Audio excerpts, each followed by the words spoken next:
The clock on the wall showed 9:47 p.m. when Terrell wiped down the counter for what felt like the 100th time that night. The quick-stop gas station sat on the edge of town where the streetlights grew dim and the traffic thinned out to almost nothing. Most nights were quiet like this, just the occasional trucker stopping for coffee or someone running late grabbing snacks on their way home. Terrell had been working these night shifts for 3 years now. At 28, he knew every sound the old building made, from the hum of the refrigerators to the way the front door squeaked when someone pushed it too hard. The job wasn't glamorous, but it paid the bills and gave him time during the day to take classes at the community college.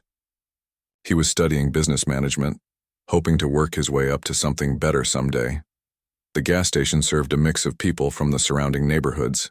During the day, it was busy with commuters and families, but at night, it was mostly shift workers heading home, teenagers buying energy drinks, or the occasional person who'd run out of gas and needed to fuel up quickly. Terrell treated everyone the same way his grandmother had taught him, with respect and kindness no matter who they were or what they looked like. He was restocking the candy display when he heard a car pull up to pump number 3. Through the window, he could see an older man getting out of a worn-down blue sedan. The car looked like it had seen better days, with paint that had faded and a rear bumper that was slightly dented. The man moved slowly, like his joints were giving him trouble, and Terrell could tell even from inside that something wasn't right. The customer appeared to be in his 70s, with gray hair and clothes that looked neat but old. He inserted his credit card at the pump and waited. After a moment, he tried again, then again. Terrell watched as the man pulled out his wallet and started going through it, his movements becoming more frantic with each passing second. This was a scene Terrell had witnessed before. Sometimes people's cards got declined or they realized they didn't have enough cash. It happened more often than most people realized, especially during these tough economic times. Some customers got angry and stormed off. Others got embarrassed and quietly left. But this man looked different. He looked desperate. The elderly customer walked toward the store, his steps slow but determined. When he pushed open the front door, Terrell could see worry written all over his face. His hands were shaking slightly and he kept glancing back at his car as if he was afraid it might disappear. "Excuse me, son," the man said, his voice carrying a slight tremor. "I'm having some trouble at the pump." "What can I help you with, sir?" Terrell asked, setting down the candy he'd been organizing. The man shifted his weight from one foot to the other, clearly uncomfortable with what he was about to say. "Well, I need to put $22 worth of gas in my car to get where I'm going, but I only have $10 cash on me. My card got declined and I don't know why. I called the bank, but they're closed until morning." Terrell nodded, listening carefully. He'd heard similar stories countless times, but something about this man's demeanor told him this wasn't someone trying to pull a fast one. The genuine distress in his eyes was unmistakable. "I wouldn't normally ask," the man continued, his voice getting quieter, "but I need to get to Regional Medical Center tonight. My wife, she's been sick for a while now and the doctor called about an hour ago. He said I should come as soon as I can." The words hung in the air between them. Terrell felt his chest tighten as he processed what the man was telling him. He glanced at the computer screen showing the transaction that was still pending at pump 3. $22. The difference the man needed was $12. Terrell thought about the company policy handbook he'd read when he first started working here. There were strict rules about cash handling, about not covering customers' purchases, about maintaining professional boundaries. His manager, Mr. Rodriguez, had been clear about these policies during training. Any violation could result in immediate termination. But looking at this elderly man, seeing the genuine fear and urgency in his eyes, Terrell couldn't bring himself to care about policy. This wasn't about rules or procedures. This was about a person who needed help getting to his sick wife's bedside. "Don't worry about it, sir," Terrell said, reaching into his back pocket for his wallet. "Let me take care of the difference." The man's eyes widened. "Oh no, son, I couldn't ask you to do that. I'll figure something else out." "You're not asking," Terrell replied, pulling out a $20 bill. "I'm offering." He walked around the counter and headed toward the register. "Let's get you taken care of so you can get to the hospital." "But I don't even know you." the man protested, though Terrell could see relief beginning to replace the worry in his expression. Sometimes, that's exactly when we need to help each other the most, Terrell said, ringing up the transaction. He added the $12 from his own money to the $10 the customer had provided, processing the full $22 purchase. The elderly man stood there for a moment, seemingly at a loss for words.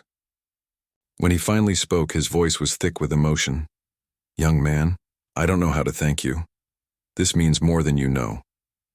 "Just get to your wife safely," Terrell said, handing him the receipt. "That's thanks enough." The man carefully folded the receipt and put it in his shirt pocket. "What's your name, son?" "Terrell Johnson," he replied. "Well, Terrell Johnson, you've restored an old man's faith in humanity tonight. There aren't many people who would do what you just did for a complete stranger." As the man headed back to his car, Terrell returned to his spot behind the counter. Through the window, he watched as the customer filled up his tank, his movements now quick and purposeful instead of worried and confused. When the tank was full, the man turned toward the store window and gave Terrell a small wave before getting into his car and driving off into the night. The store fell quiet again, except for the familiar hum of the machines and the distant sound of traffic on the highway. Terrell went back to organizing the candy display, but his mind kept returning to the interaction he'd just had. $12 wasn't a huge amount of money to him, though it would mean he'd have to skip lunch tomorrow. But for that elderly man, those $12 meant the difference between being stranded at a gas station and being able to hold his wife's hand when she needed him most. As he continued his work, Terrell felt a warm sense of satisfaction settle over him. He'd done the right thing, he was sure of that. Sometimes life put you in a position where you could make a real difference in someone else's day, and tonight had been one of those times.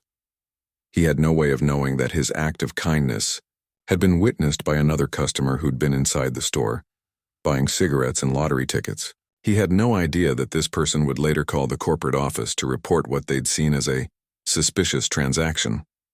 And he certainly couldn't have predicted that his simple act of human decency would set in motion a chain of events that would change his life completely. For now, in the quiet of the late evening, Terrell simply felt good about helping someone in need.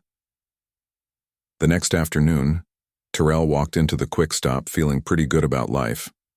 He'd gotten some sleep after his night shift, grabbed lunch with his girlfriend Keisha, and even managed to review his notes for tomorrow's business management quiz. The $12 he'd spent helping the elderly man last night hadn't broken his budget, and he felt a lingering warmth from doing something that mattered. "Hey, Rodriguez," he called out to his manager, who was usually getting ready to leave when Terrell arrived for his evening shift. But today, Mr. Rodriguez was still behind the counter, and he had a serious expression on his face that immediately caught Terrell's attention. "Terrell, we need to talk," Rodriguez said, his voice flat and professional. "Come to the office." The small office in the back of the store was cramped, with just enough room for a desk, 2 chairs, and a filing cabinet that had seen better days. Rodriguez gestured for Terrell to sit down while he pulled up something on the old computer that served as their security system.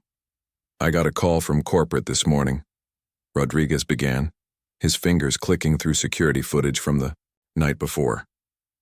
"A customer filed a complaint about what they witnessed during your shift last night." Terrell felt his stomach drop. He watched as Rodriguez found the timestamp he was looking for and turned the monitor so they could both see it. There on the grainy black and white screen was last night's interaction, playing out in silent footage that somehow made everything look different than it had felt in the moment. "Want to tell me what happened here?" Rodriguez asked, pausing the video right at the moment when Terrell was reaching for his wallet. Terrell took a deep breath. He'd known this might happen, somewhere in the back of his mind, but he'd hoped that helping someone wouldn't somehow turn into a problem. There was an elderly customer who needed gas to get to the hospital. His card got declined and he was $12 short. I helped him out. "You helped him out," Rodriguez repeated, his tone suggesting he already knew the full story. "By paying for part of his purchase with your own money." "Yes, sir." Rodriguez rubbed his forehead like he was getting a headache. "Terrell, you know the company policy on this. We went over it during your training 3 years ago. And there are reminders posted in the break room. I know, but there's no but here. Rodriguez cut him off. Policy states that employees cannot make payments on behalf of customers for any reason. It's considered a form of theft because it creates irregular transactions that can't be properly tracked. Terrell stared at the frozen image on the screen. Mr. Rodriguez, I wasn't stealing anything. I paid with my own money to help someone who needed gas to see his sick wife. I understand your intentions were good, Rodriguez said, and Terrell could hear genuine regret in his voice. But intentions don't matter when it comes to corporate policy. The customer who reported this said they were concerned about what looked like an employee pocketing money and manipulating the register. That's not what happened at all, Terrell protested. I know that and you know that, but corporate doesn't see it that way. They see an employee violating cash handling procedures. Rodriguez clicked through more of the security footage, showing the entire interaction from multiple camera angles. I've been going through this footage for 2 hours, trying to find some way to explain this that wouldn't violate policy. Terrell felt a growing sense of dread. Did you find anything? Rodriguez shook his head slowly. Corporate policy is clear, Terrell. Any employee who makes unauthorized payments or handles cash in ways that don't follow procedure faces immediate termination. No exceptions. The words hit Terrell like a physical blow. You're firing me? I don't have a choice, Rodriguez said, and he actually looked pained saying it. I've been the manager here for 8 years, and you're one of the best employees I've ever had. You're reliable, honest, you treat customers well, and you've never given me a single problem. But corporate doesn't care about any of that when policy gets violated. Terrell sat there in stunned silence. 3 years of showing up on time. 3 years of dealing with difficult customers and cleaning up messes and working holidays when other people called in sick. 3 years of building toward something better, of saving money for school, of proving that he was responsible and trustworthy. Can't you just write me up or something? He asked, knowing even as he said it that the answer would be no. I wish I could, Rodriguez replied, I really do. But I already had to call corporate back and confirm that yes, this happened, and yes, it violated policy. They're sending someone to review all our procedures next week because of this incident. The reality of the situation began to sink in. Terrell thought about his rent payment that was due in 2 weeks. He thought about his car payment and his phone bill and the money he was supposed to send his mother to help with his younger brother's school supplies. He thought about Keisha and how they'd been talking about maybe getting their own place together soon. I need to ask you to clean out your locker and turn in your uniform, Rodriguez continued. Corporate wants this handled immediately. Terrell stood up slowly, feeling like he was moving through thick water. Just like that? Just like that, Rodriguez confirmed. I'll make sure your final paycheck includes your hours through yesterday, and I'll put in the paperwork that you weren't terminated for cause, just for policy violation. That might help when you're looking for another job. Walking to his locker felt like the longest walk of Terrell's life. 3 years' worth of personal items didn't amount to much. A spare shirt, some snacks he kept for busy nights, a photo of him and Keisha at his community college graduation ceremony, and the business management textbook he'd been reading during slow periods. Other employees who were coming in for their shifts watched him curiously as he packed everything into a plastic bag. He could see questions in their eyes, but nobody asked what was happening. Word would spread soon enough. In the bathroom, he changed out of his quick-stop uniform for the last time. The navy blue shirt and matching pants had never been fashionable, but they'd represented stability. They'd meant having a job and a steady paycheck and the ability to take care of himself and help his family when they needed it. Rodriguez was waiting by the front counter when Terrell came back out. I'm really sorry about this, he said as Terrell handed over the uniform. If you need a reference for another job, I'll give you a good one. What you did last night showed character, even if it wasn't by the book. Thanks, Terrell managed, though the word felt hollow. As he walked toward his car, Terrell tried to process what had just happened. 24 hours ago, he'd been a guy with a job who'd helped a stranger in need. Now he was unemployed, facing an uncertain future, all because he'd chosen to be kind. He sat in his car for a few minutes before starting the engine, staring at the quick stop sign that had been part of his daily routine for so long. Part of him felt angry at the corporate policy that valued rules over human decency, angry at the customer who'd turned his act of kindness into a complaint, angry at a system that punished people for trying to help. But underneath the anger was something worse. Doubt. Had he been naive to think that doing the right thing wouldn't have consequences? Had he been foolish to risk his livelihood for a stranger? As he drove home to tell Keisha what had happened, Terrell couldn't shake the feeling that maybe he'd learned a hard lesson about how the world really worked. 2 weeks had passed since Terrell lost his job, and the reality of unemployment was hitting harder than he'd expected. He sat at his small kitchen table with bills spread out in front of him like a puzzle he couldn't solve. Rent was due in 3 days, his car payment was already late, and the electric company had sent a final notice that made his hands shake. When he opened it, Keisha walked into the kitchen carrying her laptop, fresh from another online job search session. She'd been incredibly supportive, but Terrell could see the worry in her eyes growing stronger each day. They'd been together for 2 years, and she'd never seen him this defeated. "Any luck today?" she asked, settling into the chair across from him. Terrell shook his head. "I filled out applications at 6 different places. 2 gas stations, a grocery store, a warehouse, and 2 retail shops. Same story everywhere. They'll call me if something opens up." The problem wasn't just finding a job. The problem was finding one that would hire him quickly and pay enough to cover his expenses. Every potential employer wanted references, background checks, and time to process applications. Time was something Terrell didn't have. "What about that restaurant downtown?" Keisha suggested. "The one with the help wanted sign?" "I went there yesterday," Terrell replied, rubbing his eyes. "They want someone with serving experience, and they can only offer part-time hours. It would barely cover groceries, let alone rent." His phone buzzed with a text message from his mother. She'd been checking in more frequently since he'd told her about losing his job, and each message was a reminder of how many people were counting on him. His younger brother Jerome was starting his senior year of high school, and Terrell had promised to help with college application fees when the time came. "You don't have to carry the whole world on your shoulders," Keisha said, noticing his expression as he read the message. "It doesn't feel like the whole world," Terrell replied. "It just feels like my world. Jerome's been talking about college since middle school. My mom's been working double shifts at the nursing home just to keep up with everything. I was supposed to be the one helping them, not asking for help."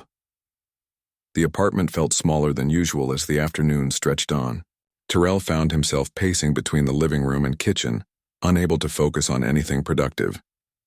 He'd already applied to every job within reasonable driving distance, updated his resume 3 times, and practiced interview answers until he could recite them in his sleep. What made everything worse was the constant replay of that night at the gas station. In quiet moments, his mind would drift back to the elderly man and his desperate need to reach his wife. Had helping him been worth all of this? Terrell kept telling himself yes, but doubt crept in during the dark hours when bills and responsibilities felt overwhelming. "Maybe I should have just followed the rules," he said out loud, voicing the thought that had been haunting him. Keisha looked up from her laptop. "You don't mean that, don't I?" Terrell asked. "Look where being kind got me. I'm about to lose my apartment I can't help my family in, for what? To help some stranger I'll probably never see again?" "Because it was the right thing to do," Keisha said firmly. "That man needed help, and you helped him. The system that fired you for that is what's wrong, not what you did." Terrell wanted to believe her, but believing didn't pay bills. He'd started calculating how long his savings would last, and the math was frightening. Even if he found a job tomorrow, there would be a gap between starting work and receiving his first paycheck. That gap might be enough to lose everything he'd worked for. The next morning brought more rejection emails, polite form letters thanking him for his interest and informing him that they'd chosen other candidates. Each one felt like a small punch to the gut, another reminder that being unemployed was becoming his new normal. Jerome called while Terrell was making lunch, which consisted of a peanut butter sandwich and the last of his orange juice. His brothers, Voice was excited as he talked about his first day of senior year, the classes he was taking, and his plans for applying to the state uni. Diversity. I've been looking at their business program, Jerome said. Maybe I can follow in your footsteps and get my degree too. Terrell closed his eyes, feeling the weight of his brother's admiration. Jerome had always looked up to him, had always seen him as someone who had his life together. How could he explain that right now he felt like he was drowning? That sounds great, Jay, Terrell managed. You keep working hard in school. I will. And hey, when I graduate, maybe I can work at your gas station for a while before college. You could teach me the ropes. The irony was almost too much to bear. We'll see, Terrell said, not having the heart to tell his brother that there was no gas station job anymore. After hanging up, Terrell sat on his couch and stared at the wall. 3 weeks ago, he'd felt like he was building something. He'd had goals, plans, a sense of forward momentum. Now he felt stuck in place, watching his carefully constructed life begin to crumble. Keisha found him there when she got home from her shift at the medical office where she worked as a receptionist. She'd been picking up extra hours when possible, but her income alone wasn't enough to cover both of their expenses. We need to talk about options, she said gently, sitting beside him. Terrell knew what she meant. They could move in with her parents temporarily, or he could swallow his pride and ask his mother for money she didn't have. Both options felt like admitting defeat. I keep thinking about that night, he said. About whether I'd do the same thing, again knowing what I know now. And I honestly don't know anymore. Is it worth losing everything to help one person? Is that noble or just stupid? Keisha was quiet for a moment. Remember when we first met? You told me your grandmother always said that how you treat people when nobody's watching shows who you really are. Yeah, but my grandmother never had to worry about paying rent in a world where kindness gets you fired. Maybe not, Keisha agreed. But she lived through things that were harder than this, and she raised someone who would give his last $12 to help a stranger get to his dying wife's bedside. Terrell felt tears he'd been holding back for days finally start to fall. The stress, the uncertainty, the feeling of being punished for doing what felt right. It all came pouring out in the safety of Keisha's presence. I'm scared, he admitted. I'm scared I made the biggest mistake of my life, and I'm scared that even if I didn't, it won't matter because I'll lose everything anyway. Keisha held him while he cried, and for the first time since losing his job, Terrell allowed himself to fully feel the weight of what had happened. He'd tried to stay strong, to keep pushing forward, but the truth was that he felt broken by a system that seemed designed to punish good people. As evening settled over their apartment, Terrell realized that this was the lowest point of his adult life. Tomorrow would bring more job applications, more rejection letters, and more difficult conversations about money. But tonight, in this moment, he let himself grieve not just for his job, but for his faith in the idea that doing right by others would somehow lead to being treated right by the world. 3 weeks after losing his job, Terrell was sitting on his couch eating cereal for dinner when his phone rang. The number wasn't in his contacts, and he almost didn't answer it. These days, unknown numbers usually meant bill collectors or automated messages about overdue payments. Hello, he said, his voice tired. Is this Terrell Johnson? Asked an older man's voice that sounded vaguely familiar. Yes, this is Terrell. Son, this is Harold Peterson. I don't know if you remember me, but we met at the Quick Stop gas station about 3 weeks ago. You helped me when my card got declined. Terrell sat up straight, his cereal forgotten. Mr. Peterson? Yes, I remember you. How's your wife doing? There was a long pause on the other end of the line. Well, that's actually why I'm calling. My wife Dorothy passed away that night just a few hours after I got to the hospital. I'm so sorry for your loss, Terrell said, feeling a heaviness settle in his chest. Thank you, son. But here's the thing. Because of your kindness, I was able to be with her when she passed. I got to hold her hand and tell her I loved her one more time. That meant everything to me, and it meant everything to her. Terrell didn't know what to say. He'd been questioning his decision for weeks, wondering if helping Mr. Peterson had been worth losing his job. Now, hearing that the man's wife had died that very night, he felt a mix of sadness and something he couldn't quite name. "I kept your receipt from that night," Mr. Peterson continued. "It had your name on it, and I've been trying to find a way to thank you properly. I called the gas station today to ask about you." Terrell's stomach dropped. "You called the Quick Stop?" "Yes, and that's when I learned what happened. The manager, Mr. Rodriguez, told me that you lost your job because of what you did for me. Is that true?" "Yes, sir, it is," Terrell admitted. "Son, that's the most terrible thing I've ever heard. You lost your job for helping someone in need?" "Company policy," Terrell said, trying to keep the bitterness out of his voice. "Employees aren't supposed to pay for customers' purchases." Mr. Peterson was quiet for a moment. "Terrell, I need to tell you something about myself. I'm not just some random old man you helped that night.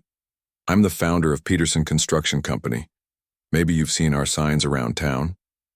Terrell had indeed seen those signs. Peterson Construction was one of the biggest companies in the area, responsible for building half the strip malls and office buildings in the county. "Yes, sir, I know the company. I started that business 43 years ago with nothing but a pickup truck and a toolbox.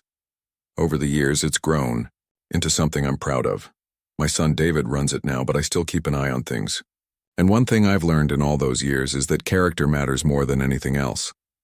Terrell wasn't sure where this conversation was going, but he listened carefully. "What you did that night showed real character," Mr. Peterson continued. "You didn't know me from anyone, but you saw someone in trouble and you helped. You didn't ask questions, didn't judge me, didn't hesitate. You just did what was right. I appreciate you saying that, Mr. Peterson, but let me finish, son. I've been thinking about this for 3 weeks.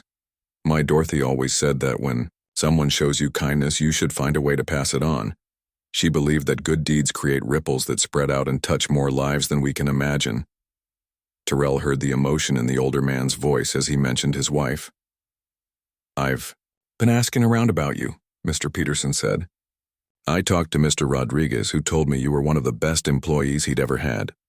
I called your community college and spoke to one of your professors, who said you were a dedicated student with a good head for business." "You called my professor?" Terrell asked, surprised. "I did. Professor Williams speaks very highly of you, says you're exactly the kind of young person who should be given opportunities to succeed."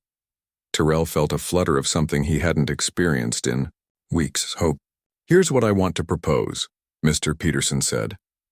"Peterson Construction is expanding our project management department.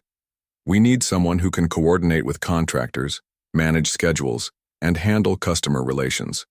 It's entry level, but it comes with good benefits and real opportunities for advancement." Terrell's heart started beating faster. "Are you offering me a job?" "I'm offering you an interview," Mr. Peterson clarified. "I believe in giving people chances, but I also run a business. If you're interested, I'd like you to come in tomorrow morning and meet with my son David. He's the one who makes the hiring decisions these days." "Mr. Peterson, I don't know anything about construction.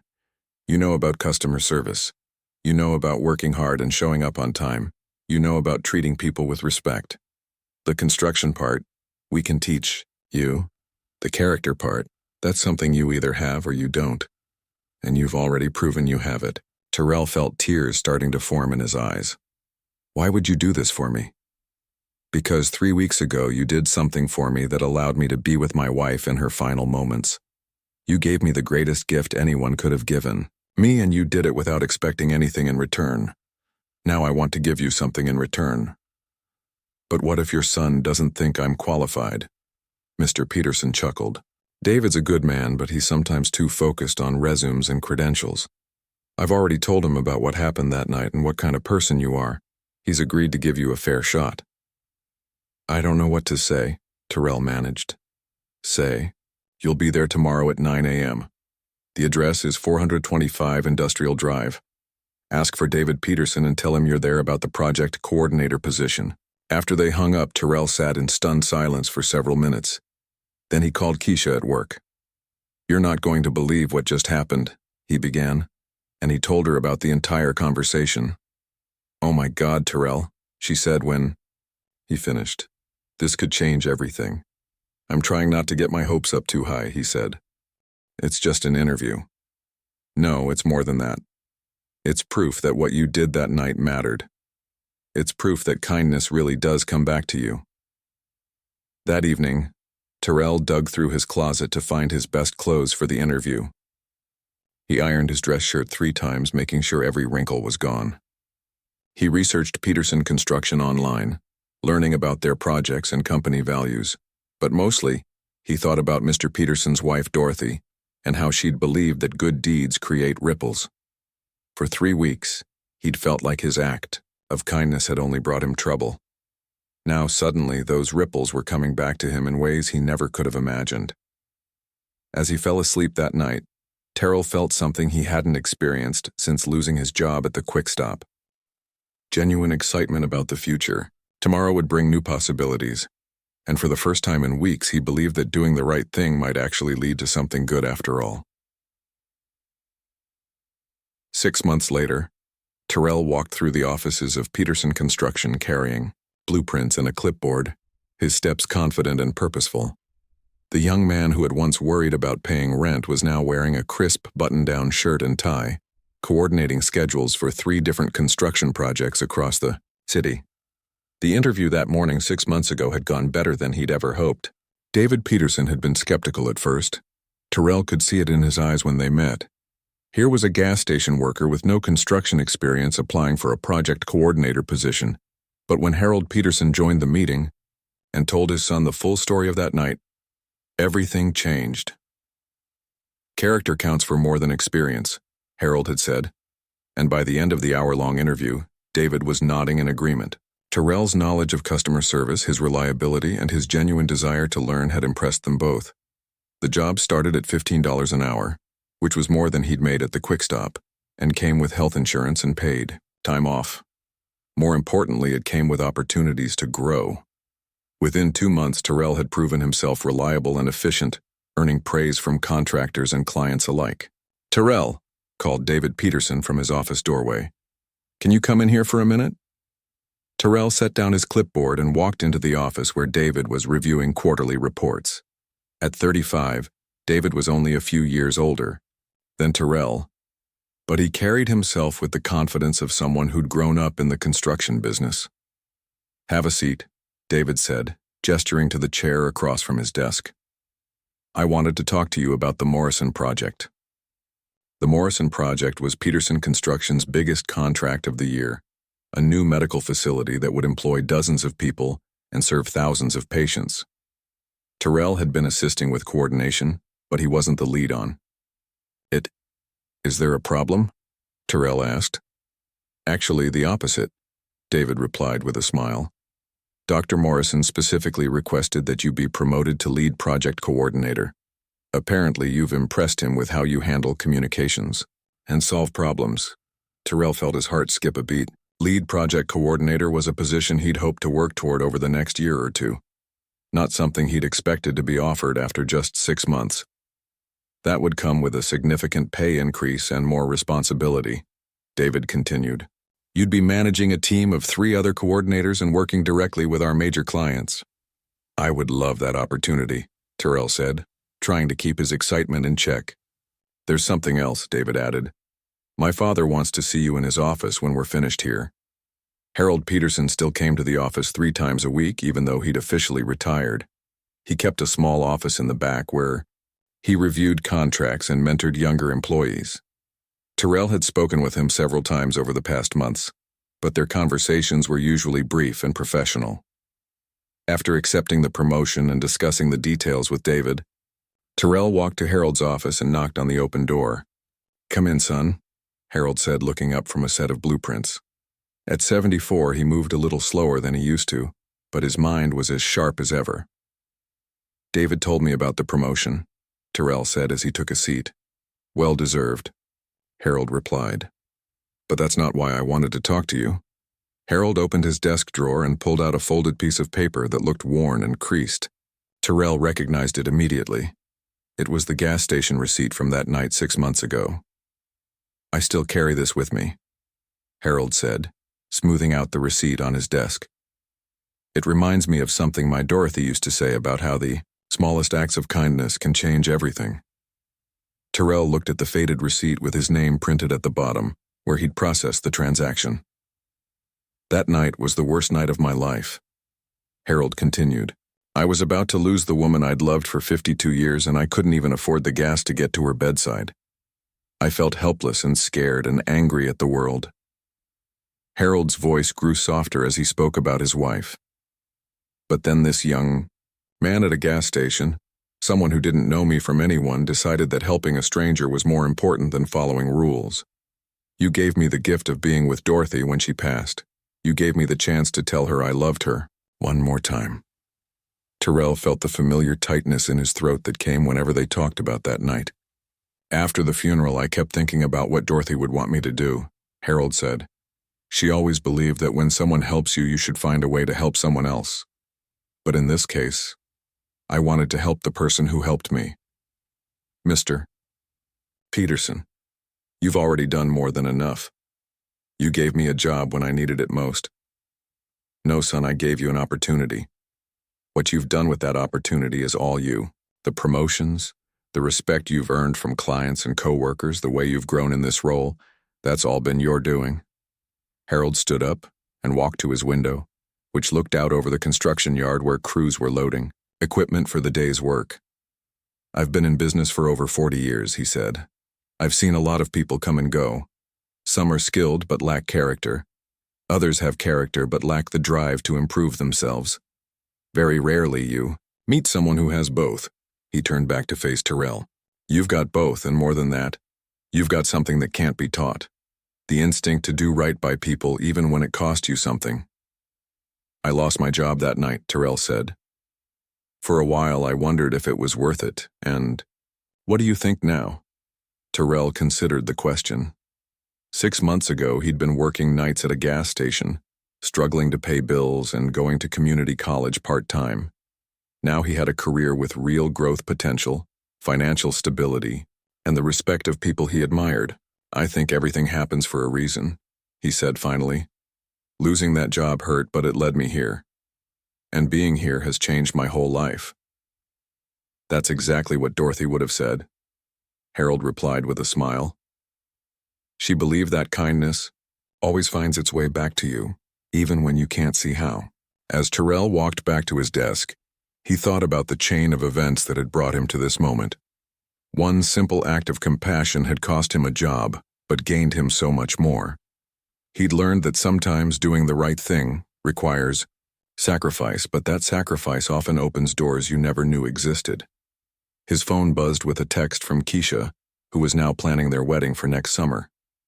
She'd gotten a promotion at the medical office, and together they were saving for a house. Jerome had been accepted to the state university with a partial scholarship, and Terrell was able to help with the remaining costs. That evening, as Terrell drove home through the city where Peterson construction signs marked projects he'd helped coordinate, he felt a deep sense of gratitude. Not just for the job or the promotions or the financial security, but for the reminder that kindness really does matter in a world that often seems to punish it. He thought about the elderly man who'd needed $12 for gas and the young gas station worker who'd been willing to help.